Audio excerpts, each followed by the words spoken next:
If there's one worry I have for the future of masculinity, future of young men trying to better themselves, is the fact that testosterone level has been dropping steadily for the last 50 years. It's been dropping for 1% a year, meaning it's 1950, for example, your testosterone capacity is 100%, and 1951, which is 1 year later, your testosterone is 99%. All the people who are born later than, for example, last century, we have way less testosterone than our grandparents used to have. And I believe that we have to address it and take care of our day-to-day lives and take care of our testosterone levels in general in order to be at our peak performance and abilities. I already discussed this in a previous video. I'm going to put the card on top, but one of the reasons why this is happening is radiation in smartphones. We all use Wi-Fi, we all use Bluetooth, we carry our smartphones in our pockets, and hey, rightfully so. Like, it's very convenient, it's easy, it makes your life better in some ways, of course. Another reason is that our daily food or daily intake of food nowadays is very polluted. It of course depends on the location too. More Western countries are believed to be more polluted when it comes to food production, food sources,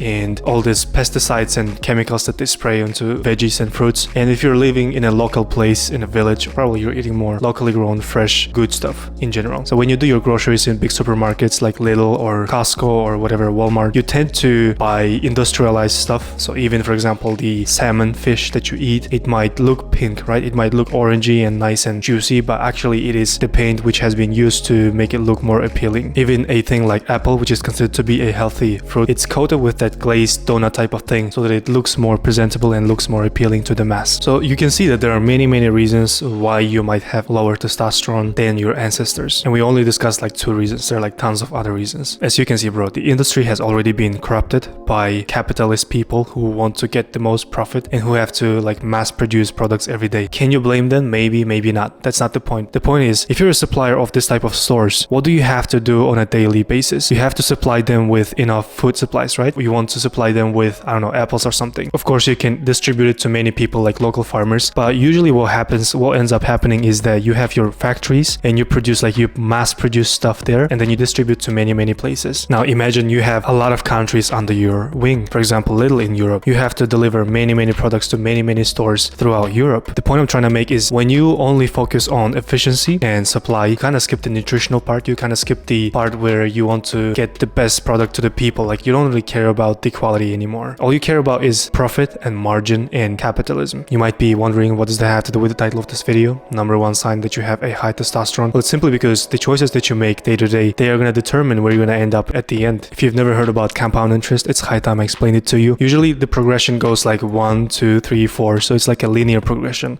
Compound interest is a progression where it's double each time. So it's 1, 2, 4, 8, 16, 32, etc., 64, and it just goes on like this. If you eat good food, maybe even locally farmed and produced, it's only gonna do wonders for you. And it's one of the reasons you're gonna have a high testosterone. Think about, like, what does an average Joe eat nowadays? It's usually like Burger King, pizzas, fast food chains. He doesn't really know how to cook a quality, good food for himself, and thus he struggles with testosterone. If there's only one thing that I would like other young men just like me to take care of in their lives, is to take care of their food. Like, bro, I understand if you wanna eat McDonald's, you wanna eat fast food, you wanna eat pizzas, and it's okay. Like, sometimes I do the same thing too, but that cannot be your staple diet. When you eat good quality foods, you can actually feel that. You can feel the energy, you can feel the drive, you can feel the strength coming to you. And when you eat like sugary foods, maybe saturated fats like pizza and whatever, McDonald's, you're not actually getting good nutrients. Yeah, you might be getting some calories, you might be getting some protein, some carbs, but it's mostly just fat. The quality of food and the kind of food that you consume is going to determine what you're going to achieve, especially with your body. Now, that is not to say that fast food is bad or be very disciplined. My approach is pretty simple. I use the Pareto law. It's about 80% clean, 20% junk food. I allow myself to drink a Coke. I allow myself to get a burger. I allow myself to get a pizza from time to time, but it's usually good, clean food. It's usually beef. It's usually some good rice, some vegetables, some pasta. It's mostly water. I don't drink any soda drinks on a regular basis, and I try to keep my diet as clean as possible. If you're eating clean, if you're eating better than majority of people, if you're not listening to this BS advice like keto or paleo or vegan or whatever, if you're doing those things, I guarantee you're gonna be ahead of many